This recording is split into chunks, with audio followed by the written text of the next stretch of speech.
ঘটনা সত্যই তুমি দাঁড়ায় মাপছ রকম ছেড়ে সবার কাছে আমি ভুল করছি ক্ষমা তুমি এটা করছো বলো আবার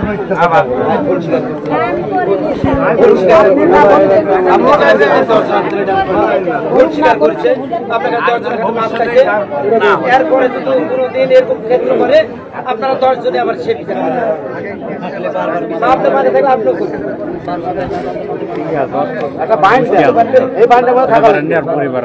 ওটা কথা না, এটা কথা এমনি সাপোর্ট করবে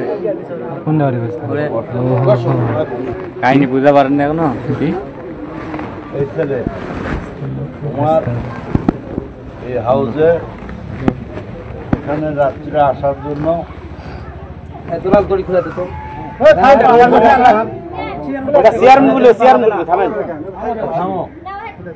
এখানে আসার জন্য এবং এই অবৈধ কথা যেটা হচ্ছে সেটা কিছু সত্য কিছু মিথ্যা। এই জন্য এই গ্রামের ভবিষ্যতের জন্য আর যান কেউ এগুলো না করে এই জন্য তোমাকে 10,000 টাকা জরিমানা করা হলো। আর তুমি সবার কাছে মাপ চাইলাম।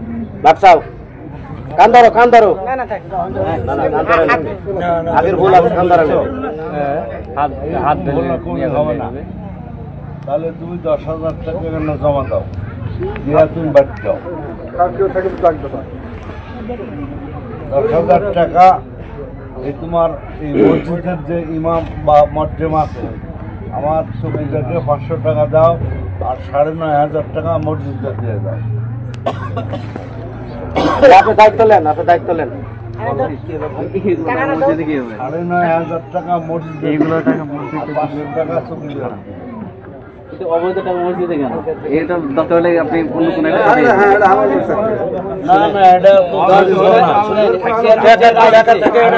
না এটা ঘটনা তো ভিন্ন, বুঝতে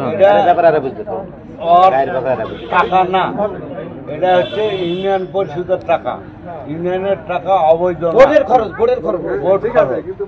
ভোট খরচ না, আমি ভোট খরচ না লিয়া এই গ্রামের উন্নয়নের জন্য এই মসজিদে দিয়ে দিলাম।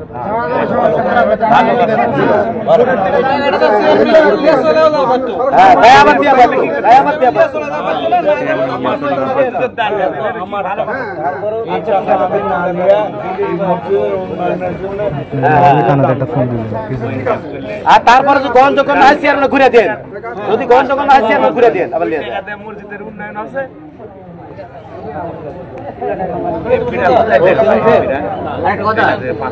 মোবাইল বলে আছে